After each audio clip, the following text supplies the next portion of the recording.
Hello students and welcome to Best Learning classes. Today we are going to discuss the questions of the chapter Dissolution of Partnership Firm. So let's get started from question number 9. सारे questions की proper playlist बनी हुई है, आप लोग description में जाके check कर सकते हैं.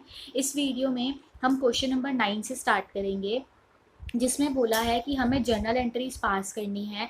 फर्म डिसॉल्व हो रही है यानी कि फर्म को अब बंद किया जा रहा है. ठीक है. पार्टनरशिप फर्म किन किन की थी? कविता और सुमन की पार्टनरशिप फर्म थी जिसे डिसॉल्व किया जा रहा है. कब? 31 मार्च 2022 को.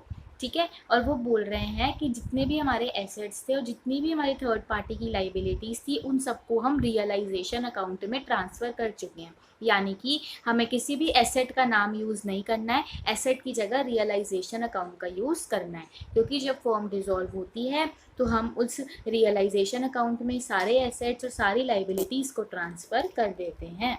ठीक है. तो इसीलिए अब क्या किया है, रियलाइजेशन अकाउंट में सारे एसेट्स और लाइबिलिटीज़ को ट्रांसफ़र कर दिया है. वो सबसे फर्स्ट वाली एंट्री में हमें क्या कह रहे हैं?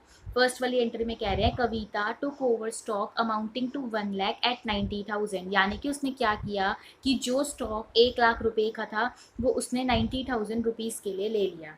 अब आप क्या करोगे स्टूडेंट? देखिए, मैं आपको एंट्री में मैं डेबिट साइड पे जो लिख रही हूँ और क्रेडिट साइड पे जो लिख रही हूँ मैं आपको दोनों का रीज़न बताऊँगी कि ऐसा क्यों किया जा रहा है. तो सबसे पहले आप एक चीज़ सोचो, वो हमारा एसेट ले रही है. एसेट लेगी तो भाई फ्री में तो दे नहीं देंगे, उससे हमें पैसा देना पड़ेगा. बट क्या यहाँ पे कुछ लिखा हुआ है कि वो हमें कैश या बैंक में पे कर रही है? नहीं लिखा ना. तो यानी कि हम क्या करेंगे, हम ये पैसा अब लेना तो है भाई पैसा, तो हम ये पैसा उसके अकाउंट में से रिकवर करेंगे. अब अगर आप ये पैसा उसके अकाउंट में से लोगे तो उसका कैपिटल अकाउंट क्या हो जाएगा? कम हो जाएगा. तो कम होने के लिए डेबिट हो जाएगा. फिर अब वो स्टॉक ले रही है ना, हमारा एसेट ले रही है. तो अब मुझे ये पता है कि अगर एसेट लिया जाता है तो वो कम हो जाता है और कम हो जाएगा तो क्रेडिट हो जाएगा.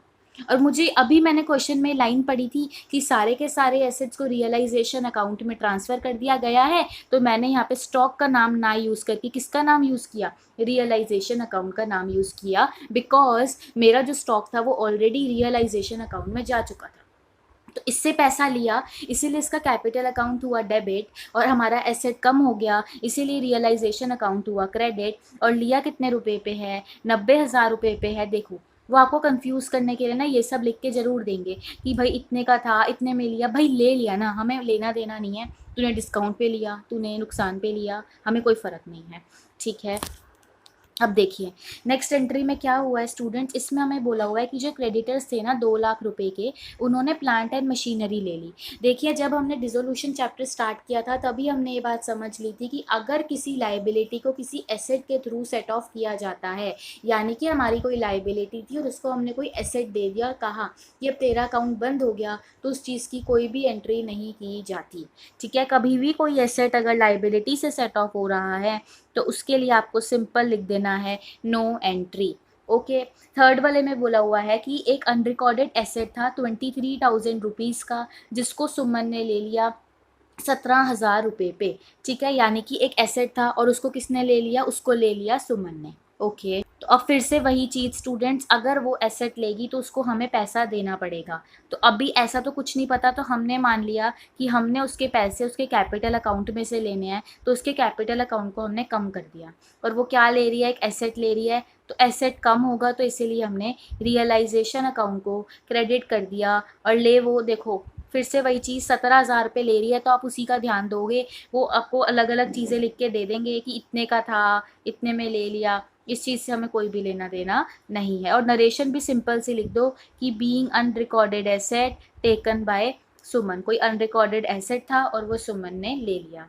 अब अगर हम फोर्थ एंट्री की बात करें तो इसमें बोला हुआ है कि रियलाइजेशन एक्सपेंसेस 2,000 के थे जो कि कविता ने पे करे. अब मेरी बात सुनिए, एक्सपेंसेस थे ना तो वो अपनी जेब से क्यों पे करेगी? वो तो जाके फर्म से मांगेगी कि मैंने आपके एक्सपेंस पे किए हैं तो नाउ यू हैव टू पे मी. तो फर्म को उन्हें पे करना पड़ेगा. तो debit all expenses and losses होता है, तो इसीलिए ये एक्सपेंस है तो मैंने रियलाइजेशन अकाउंट को क्या कर दिया? डेबिट कर दिया. और अब हमें कविता को पैसे देने पड़ेंगे क्योंकि उसने एक्सपेंस पे किए हैं, तो इसीलिए उसका कैपिटल अकाउंट बढ़ जाएगा. तो बढ़ाने के लिए क्रेडिट कर दिया. और अमाउंट 2,000 रुपये का गिवन था.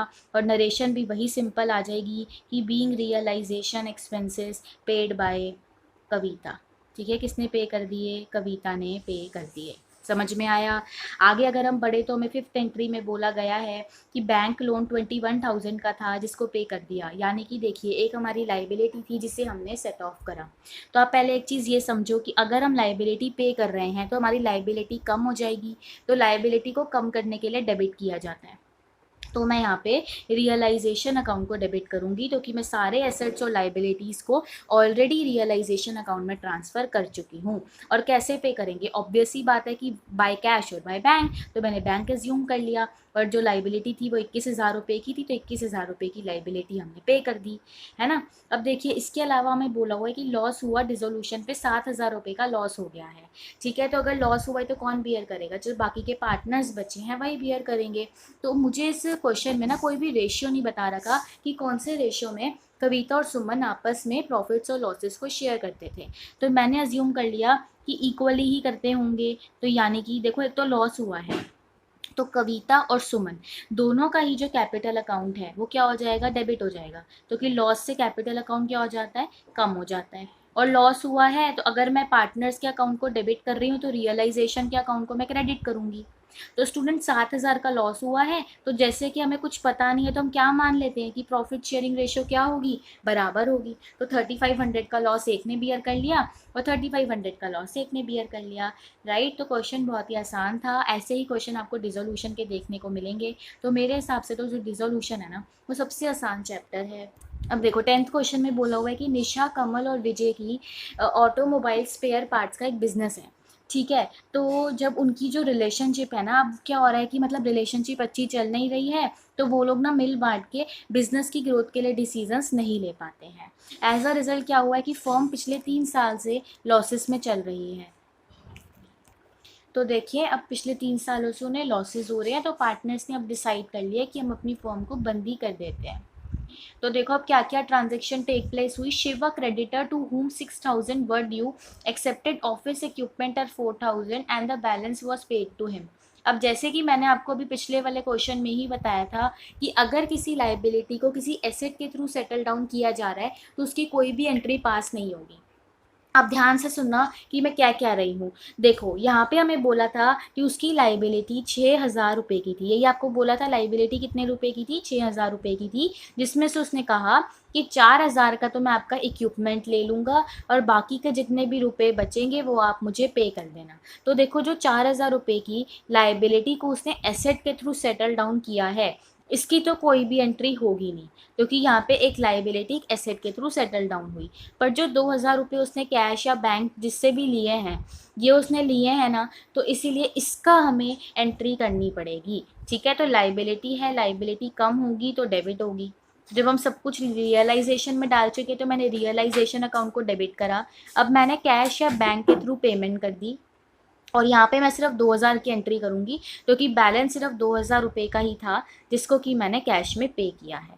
तो being creditors paid in cash, आप जितनी नॉर्मल एंट्री लिखना चाहते हो, जो भी आपको उस टाइम पे दिख रहा है, समझ आ रहा है, वो आप लिख सकते हैं, क्योंकि हम 11 क्लास से अब एंट्रीज पे पास करते हुए आ ही रहे हैं, राइट।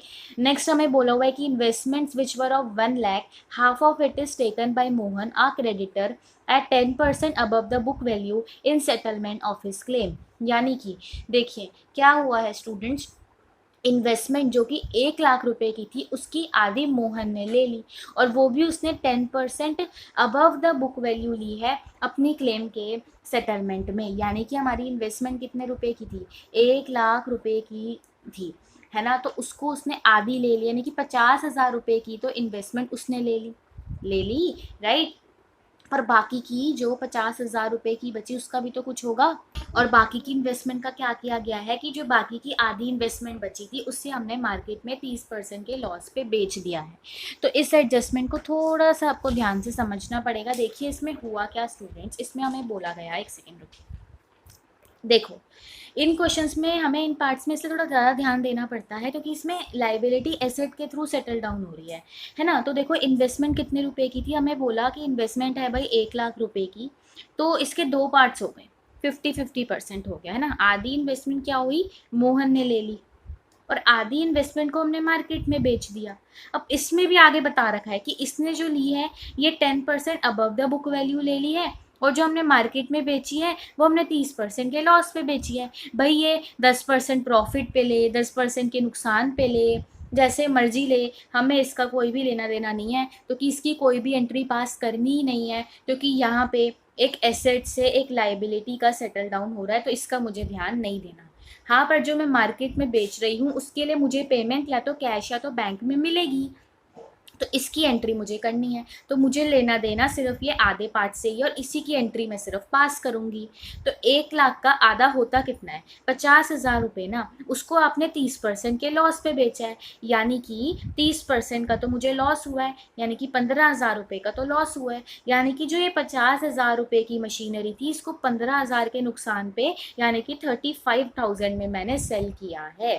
समझ में आया? आधी मशीनरी मोहन ने ले ली 10% के प्रॉफिट पे, पर उस बात से हमें कोई भी लेना देना नहीं है, उसे काट दो।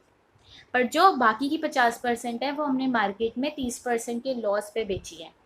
तो 30% का लॉस यानी 15,000 रुपये, तो 50,000 का 15,000 रुपये लॉस करके हमने 35,000 में इसको बेचा है। तो अब यही सेम चीज़ हमें यहाँ पे भी मेंशन करके उन्हें दिखानी पड़ेगी कि ये क्या हुआ है, राइट। तो अब आपको सिर्फ ये आधी जो आपने बेची है कहाँ पे, मार्केट में, सिर्फ उसकी ही एंट्री पास करनी है। तो देखो बेचोगे तो पैसा तो आएगा, तो बैंक अकाउंट तो डेबिट होगा, ठीक है, और आपका एसेट जाएगा, इसीलिए रियलाइजेशन अकाउंट क्रेडिट हो जाएगा। पैसे आ कितने रहे हैं, 35,000 आ रहे हैं, बिकॉज 15,000 का तो आपको लॉस हो गया। हमने क्या किया, हाफ इन्वेस्टमेंट को बेच दिया। अब थर्ड नंबर पे क्या हुआ है, देखिए इसमें बोला हुआ है कि एक लोन था 50,000 का, advanced by Nisha to the firm was return, यानी कि निशा ने फर्म को लोन दिया था और हमने उसका लोन चुका दिया, राइट। उसने हमें लोन दिया था, अब हमने उसका लोन पे कर दिया है। तो अगर हम उसका लोन पे कर रहे हैं यानी कि हम अपनी लाइबिलिटी को कम कर रहे हैं, तो कम करने के लिए मैंने डेबिट कर दिया, ठीक है। और पे कैसे करूँगी, ऑब्वियस ही बात है, या तो बैंक या तो कैश के थ्रू पे करूँगी। अमाउंट है 50,000 रुपीज़, वो आपने मेंशन कर दिया। तो हमारी नरेशन क्या बन गई कि बीइंग निशाज लोन सेटल, निशा का लोन हमने सेटल कर दिया। चलिए फोर्थ एंट्री पे चलते हैं। देखिए इसमें बोला हुआ है कि जो लॉस था रियलाइजेशन पे 30,000 का, वो हमने पार्टनर्स में इक्वली बांट दिया। तो अच्छी बात है, इस बार उन्होंने हमें डायरेक्टली बता दिया है कि इक्वली लॉस को बांटना है। सी, अगर हम लॉस बांटेंगे तो उससे पार्टनर के कैपिटल अकाउंट कम होंगे, तो कम करने के लिए मैंने डेबिट कर दिया, निशा का कैपिटल अकाउंट डेबिट कर दिया, ठीक है, कमल का कैपिटल अकाउंट डेबिट कर दिया, और विजय का भी कैपिटल अकाउंट मैंने डेबिट कर दिया। पहले तो आप इतना कर लो लॉस से, और अगर पार्टनर के कैपिटल अकाउंट डेबिट हो गए तो रियलाइजेशन अकाउंट क्रेडिट हो जाएगा। लॉस है 30,000 का, इक्वली बांटना है, यानी कि 10,000 इसके पास, 10,000 इसके पास और 10,000 इसके पास आ जाएगा। तो हम लिख देते हैं कि बीइंग लॉस डिस्ट्रीब्यूटेड इक्वली, कि जो लॉस था उसको हमने पार्टनर्स में इक्वली बांट दिया। चलिए अब 11th क्वेश्चन में लिखा हुआ है कि सिमर, राजा और रीता पार्टनर्स हैं एक फर्म में, और ये प्रॉफिट्स और लॉसेस को 2:2:1 की रेशियो में मीट करते हैं। तो फर्म डिसॉल्व हो गई कब, 31 मार्च 2019 को। सारे एसेट्स को और लाइबिलिटीज़ को हम लोग रियलाइजेशन अकाउंट में ट्रांसफ़र कर चुके हैं। उसके बाद क्या क्या ट्रांजेक्शन्स हो रही हैं, अ डेटर हुज डेप्ट of 90,000 had been written off as bad paid 18,000 in full settlement, यानी कि एक डेटर था जिसने हमें 90,000 रुपीज़ देने थे, पर हमें क्या लगा भाई ये तो हो गया इंसॉल्वेंट, गरीब हो गया है, अभी हमें पे तो कर नहीं पाएगा, तो हमने उसको बैड डेट दिखा दिया था। बट अब हुआ क्या, वो तो अच्छा निकला, उसने हमें आके 88,000 रुपीज़ दे दिए, ठीक है। तो आपने क्या करना है, अब आपके पास तो पैसा आ गया ना, तो आपने लिख दिया कैश अकाउंट डेबिट, ठीक है। और जिसको हमने बैड डेट दिखा दिया था, जिसको अपनी लाइबिलिटी दिखा, मतलब लाइबिलिटी नहीं, जिसको हमने अपने एक तरीके से एक्सपेंस दिखा दिया था, bad debt is a kind of expense, right, कि वो अब हमें नहीं मिलेंगे, बट वो मिल गए, तो कैश अकाउंट डेबिट हो गया। 88,000 रुपीज़ उसने हमें पे कर दिए। तो आप लिख सकते हो being bad debts recover, right. Next entry पे चलते हैं। देखिए नेक्स्ट में बोला हुआ है कि creditor to whom 1,21,000 were due to be paid accepted stock at 71,000 and the balance to them by cheque, यानी कि फिर वही बात आ गई। देखो अब इसमें क्या हुआ है, 1,21,000 के हमारे डेटर्स थे। अब फिर से देखिए, हमारे जो क्रेडिटर हैं वो हैं 1,21,000 रुपीज़ के, उन्होंने क्या कहा, तुम मुझे 71,000 का तो स्टॉक दे दो और बाकी का जितना भी बैलेंस बचेगा वो मुझे चेक के थ्रू पे कर दो। यानी कि 1,21,000 में से 71,000 का तो स्टॉक ले लिया और बाकी का जो 50,000 रुपये है वो हम उन्हें कैश के थ्रू या चेक के थ्रू पे कर रहे हैं। तो अब देखो, जो उन्होंने स्टॉक लिया है, यानी कि जितनी लाइबिलिटी को मैंने एसेट के थ्रू सेटल किया है उसकी तो कोई एंट्री होनी नहीं, तो इसको तो छोड़ दो। बस जो वो चेक के थ्रू ले रहे हैं मुझे इतने से पार्ट की एंट्री करनी है। तो ये छोटा सा आप साइड में वर्किंग नोट बना सकते हो, ये चीज़ आप चेकआउट करके फिर इसको करना। तो अब हमें सिर्फ 50,000 वाले अमाउंट की ही एंट्री करनी है। देखो, अगर आप पे करोगे तो आपके अकाउंट में से कैश जाएगी और लाइबिलिटी कम हो रही है, तो मैंने रियलाइजेशन अकाउंट को डेबिट करके लाइबिलिटी को तो कम कर दिया और मैं बैंक के थ्रू पे करी, जो कि बोला है कि आप चेक के थ्रू पे कर रहे हो। तो 50,000 रुपीज़ मैंने यहाँ पे लिख दिया और हमने क्रेडिटर्स को पे किया, तो नरेशन भी यही आ गई, बीइंग क्रेडिटर्स पेड। अब देखो, सी वाले पार्ट में बोला हुआ है, Raja had given a loan to the firm of 18,000, he was paid 17,000 in full settlement of his loan. Right, तो यानी कि उसने लोन कितने का दिया था स्टूडेंट, 18,000 रुपये का उसने लोन दिया था। सी, पहले अगर हम बाकी सब चीज़ें छोड़े तो हमें इतना तो पता लग रहा है ना कि जो फर्म है वो उसका लोन रीपे कर रही है। तो अगर उसका लोन हम पे करेंगे तो पहले तो उसका लोन आप पे करने के लिए लाइबिलिटी कम कर रहे हो, तो लाइबिलिटी कम करने के लिए हमने डेबिट करा।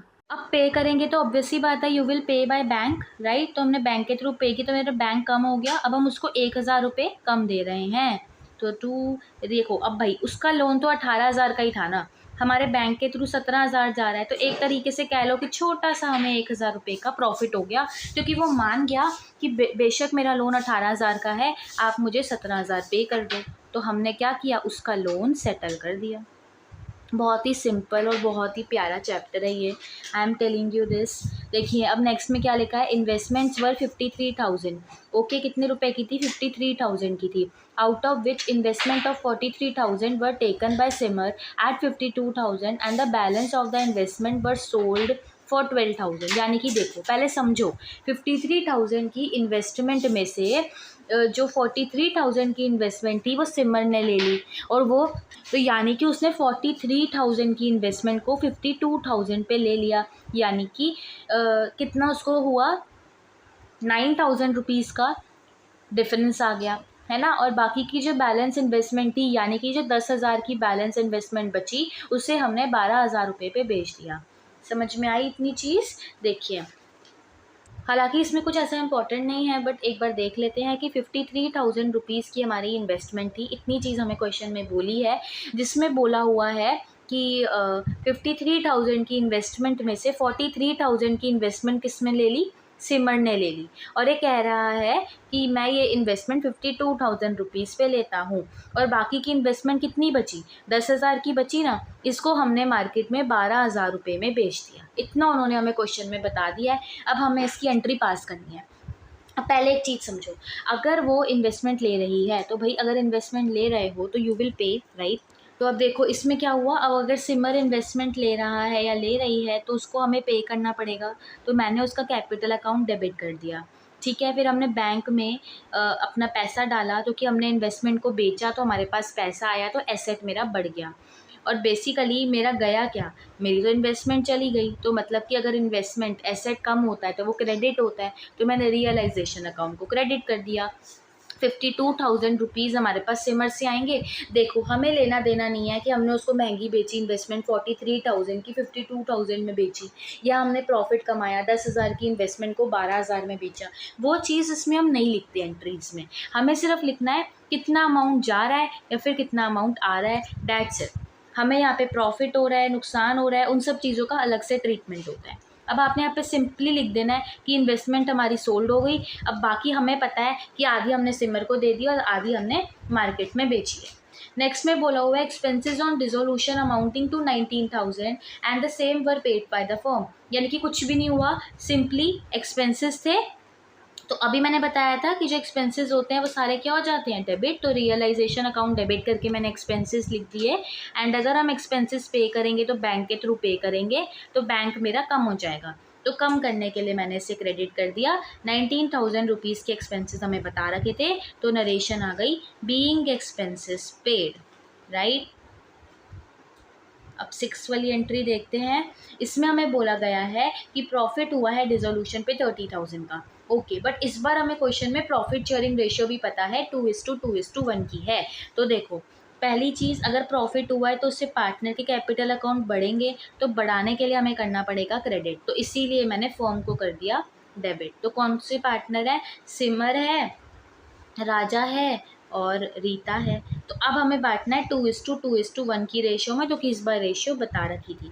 तो प्रॉफिट हुआ था 30,000 का, जिसमें से 12,000 इसके अकाउंट में आ जाएगा, 12,000 इसके अकाउंट में आ जाएगा और 6,000 रुपये इसके अकाउंट में आ जाएंगे। अब देखो 12th क्वेश्चन में क्या है, इसमें बोला है हमें जर्नल एंट्रीज पास करनी है, ठीक है, रिकॉर्ड करने के लिए सारे एसेट्स और लाइबिलिटीज़ को।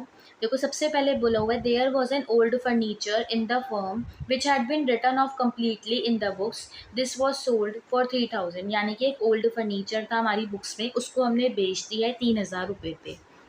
देखो, अगर बेचोगे तो आपके पास पैसा आएगा, तो मैंने बैंक अकाउंट डेबिट कर दिया। मेरा फर्नीचर एक एसेट था, अगर मैं उसे बेचूंगी तो वो मेरी फर्म में से चला जाएगा, तो जाने के लिए मैं उसको क्रेडिट करूंगी, बट मैं एसेट का नाम नहीं लिख के रियलाइजेशन अकाउंट यूज़ करूंगी। 3,000 रुपये मेरे पास आ रहे हैं उसे बेच के, तो आप लिख सकते हो कि being unrecorded furniture sold, right.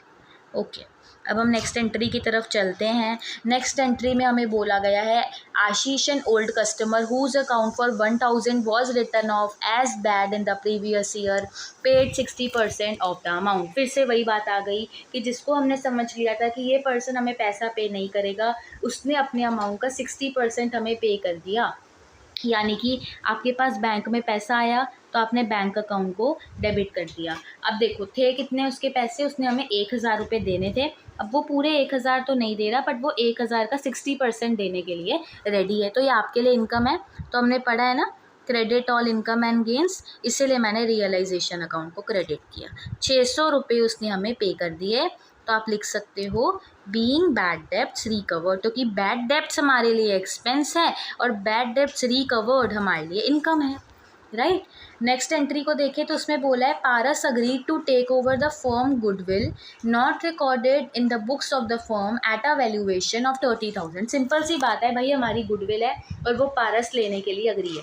भाई तू ले ले, पर फ्री में थोड़ी देंगे, पैसा तो पे करेगा, तो मतलब कि तेरे कैपिटल अकाउंट को कम करके हम तेरे से पैसा ले लेंगे। तो कम करने के लिए हमने डेबिट कर दिया। ले हमारा एसेट रहा है, तो एसेट जब जाता है तो क्रेडिट होता है, तो मैंने रियलाइजेशन अकाउंट को क्रेडिट कर दिया। 30,000 रुपीज़ में हम उसे दे रहे हैं, है ना। तो being goodwill taken over by Paras, right. अब नेक्स्ट एंट्री देखते हैं। नेक्स्ट एंट्री में बोला गया है there was an old typewriter which had been written off completely from the books, it was estimated to realise 400, it was taken by the Priya at the estimated price less 25%। यानी कि simple सी बात यह है, एक टाइपराइटर था जिससे हमें लगा कि अभी हम अगर इसको जाके मार्केट में बेचेंगे तो हमें कितने पैसे मिल जाएंगे इसके, 400 रुपये। प्रिया ने कहा बाहर मत बेचो, मेरे को ही बेच दो, बट मैं आपको 25% कम दूंगी, यानी कि मैं 400 का 75% आपको पे कर दूंगी। समझ में आया। तो अब अगर प्रिया पे करेगी तो हम उसके कैपिटल अकाउंट को कम करके उससे पैसा लेंगे और हमारा एक एसेट कम हो जाएगा, तो उसको क्रेडिट करने के लिए रियलाइजेशन अकाउंट को क्रेडिट कर देंगे। यानी कि उसने कहा कि मैं 400 तो नहीं दूंगी, बट मैं आपको 400 का 25% कम, यानी कि 75% रुपीज़ पे कर दूंगी, 300 रुपये दे दूंगी, आप बाहर मत बेचो, मुझे ही बेच दो। तो आप लिख सकते हो कि being typewriter taken by Priya, typewriter किसने ले लिया, प्रिया ने ले लिया। ओके, नेक्स्ट एंट्री की तरफ चलते हैं जिसमें कि हमें बोला हुआ है there were 100 shares of 10 each in Star Limited acquired at a cost of 2,000 which had been written off completely from the book, these shares are valued at 6 each and divided among the partners in their ratio। अब देखो मेरी एक बात समझो, इस question में बोला ये गया है स्टूडेंट्स कि जो शेयर थे ना उसको हमने 6 रुपये ईच में वैल्यू कर दिया। शेयर 100 थे, तो 100 को अगर 6 रुपये ईच में वैल्यू करेंगे तो कितने रुपये आ जाएंगे, 600 रुपये आ जाएंगे ना। तो बस उनको उसको उनकी प्रॉफिट शेयरिंग रेशियो में पार्टनर्स में बांट दो। बट क्वेश्चन में तो कोई प्रॉफिट शेयरिंग रेशियो बता ही नहीं रखा, तो हमने मान लिया कि इक्वल है। तो दोनों पार्टनर के कैपिटल अकाउंट कम करने के लिए कर दिए डेबिट, प्रिया का और पारस का कैपिटल अकाउंट डेबिट, और क्रेडिट क्या हो गया, क्रेडिट होता है रियलाइजेशन अकाउंट। तो 600 रुपये आए थे ना, 100 शेयर 6 रुपये के हिसाब से, 100 शेयर 6 रुपये के हिसाब से। प्रॉफिट शेयरिंग रेशियो यानी कि इक्वली, है ना। तो इन्वेस्टमेंट को हमने कर दिया distribute, being distributed among partners. कौन सी रेशियो में बांटा है आपने, 1:1, ठीक है। क्योंकि हमें कोई भी रेशियो पता तो थी नहीं, तो हमने अज्यूम कर लिया कि प्रॉफिट शेयरिंग रेशियो क्या होगी, बराबर होगी, तो हमने उसको बांट दिया पार्टनर्स में। चलिए नेक्स्ट क्वेश्चन में हमें बोला गया है कि अमन और हर्ष जो है वो पार्टनर्स हैं एक फर्म में, ठीक है। उन्होंने अब अपनी फर्म को डिसॉल्व कर दिया है, तो अब हमें क्या करना है, एंट्रीज पास करनी है। सबसे पहले में लिखा हुआ है furniture existed in the book at 15,000, Aman took 50% of the furniture at 10% discount. यानी कि हमारी बुक्स में फर्नीचर था, कितने रुपए का था, 50,000 रुपये का फर्नीचर था, उसका आधा कितना हुआ, 25,000 रुपये। तो अमन ने कहा कि मैं 25,000 का फर्नीचर ले लूँगा, बट मैं तो आपका पार्टनर हूँ ना, मुझे तो 10% के डिस्काउंट पे दे दो। तो यानी कि देखो, पहली चीज़, भाई तू फर्नीचर ले रहा है, 10% का डिस्काउंट तो दे देंगे बट फ्री में तो देंगे नहीं, तो तू हमें पे करेगा। तो तेरे कैपिटल अकाउंट को हमने कम कर लिया डेबिट करके, और हमारा एक एसेट जा रहा है, तो मैंने रियलाइजेशन अकाउंट को क्रेडिट करके उस एसेट को कम कर दिया। अब पहली चीज़ 50,000 का आधा यानी कि 25,000 का फर्नीचर वो ले रहा है और कह रहा है मुझे 10% का डिस्काउंट दे दो, यानी कि मैं आपको 90,000 रुपीज़ पे कर दूँ, सॉरी 90% पे कर दूंगा, यानी कि मैं आपको 22,500 रुपये दे दूंगा। समझ में आया। पहले तो उसने पूरा फर्नीचर नहीं लिया, आधा लिया है, और वो भी 10% के डिस्काउंट पे लिया है ना। तो हमने क्या किया, being half furniture taken by Aman, half furniture किसने ले लिया, अमन ने ले लिया। ओके, अब हम नेक्स्ट एंट्री की तरफ चलते हैं।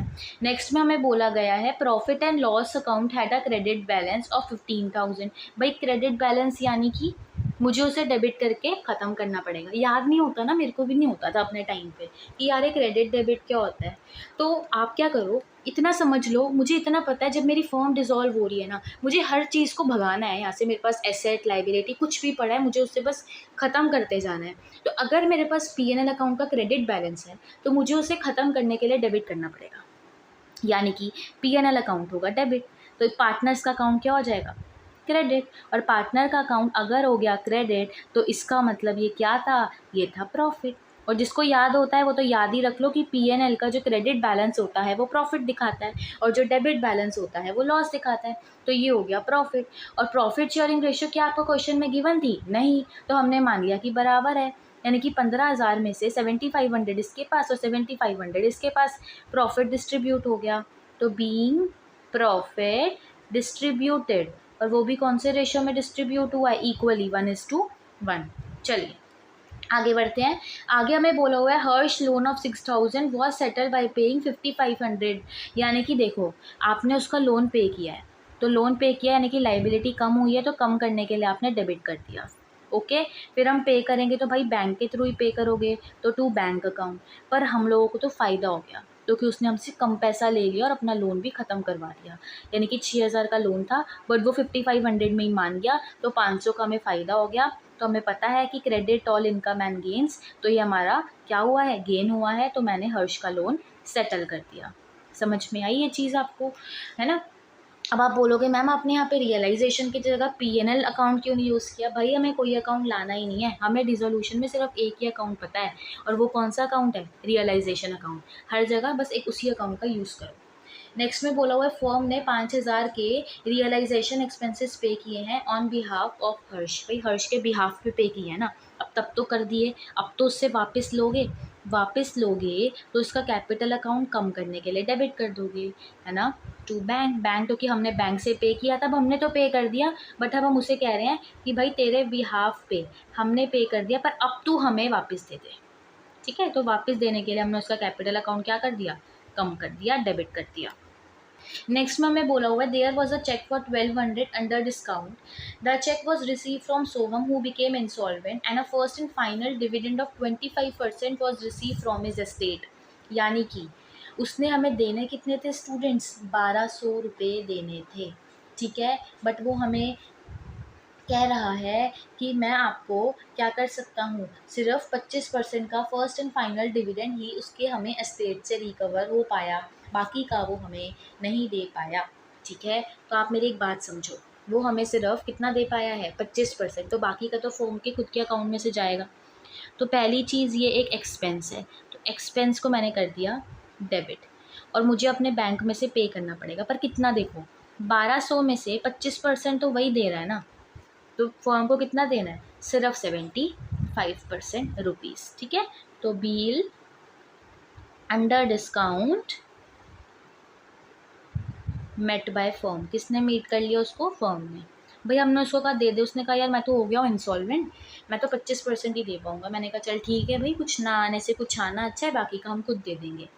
क्रेडिटर्स 6,000 रुपये के थे, जिन्होंने 5,000 का स्टॉक एक्सेप्ट कर लिया है और बाकी का बैलेंस कैश में पे किया। फिर से मैंने कहा था भाई वो फ़ायदे में ले या नुकसान में ले, हमें उस चीज़ से कोई भी लेना देना नहीं है, हमें सिर्फ आगे की बाकी की बात करनी होती है कि आगे और क्या हुआ, है ना। तो देखो, अब हम लोग बैंक के थ्रू पे करेंगे, तो इसीलिए मैंने क्या किया, बैंक अकाउंट को क्रेडिट करके कम कर दिया। ठीक है, कितने पैसे आ गए, 1250। कैसे आए स्टूडेंट्स, 6,000 का था हमारी लाइबिलिटी, उसने 5,000 का तो स्टॉक एक्सेप्ट कर लिया है, पर उसने जो स्टॉक एक्सेप्ट किया है ना स्टूडेंट, ये उसने 5% के डिस्काउंट पे एक्सेप्ट किया है। तो आप क्या करेंगे स्टूडेंट, 5,000 का 95% बेसिकली यहाँ पे लेंगे और बाकी का हम कैश में पे करेंगे। क्या आप समझे कि मैं क्या कह रही हूँ, मैं कह ये रही हूँ कि उसकी 6,000 की लाइबिलिटी थी, उसने उसमें से 5,000 का स्टॉक ले लिया, बट वो उसने 95% पे लिया है ना, और बाकी का जितना भी बैलेंस बचा है वो हम कैसे पे कर रहे हैं, कैश में, 1250 रुपीज़। तो इसकी कोई एंट्री पास होगी नहीं, इसकी होगी, वो हमने कर दी। Okay, so that's it for this video students. I hope आपको ये क्वेश्चन अच्छे से समझ में आ गए होंगे, कोई भी डाउट नहीं रहा होगा। Still if you have any doubt you can ask me in comment section, and if you find this video useful then please like, share and subscribe my channel.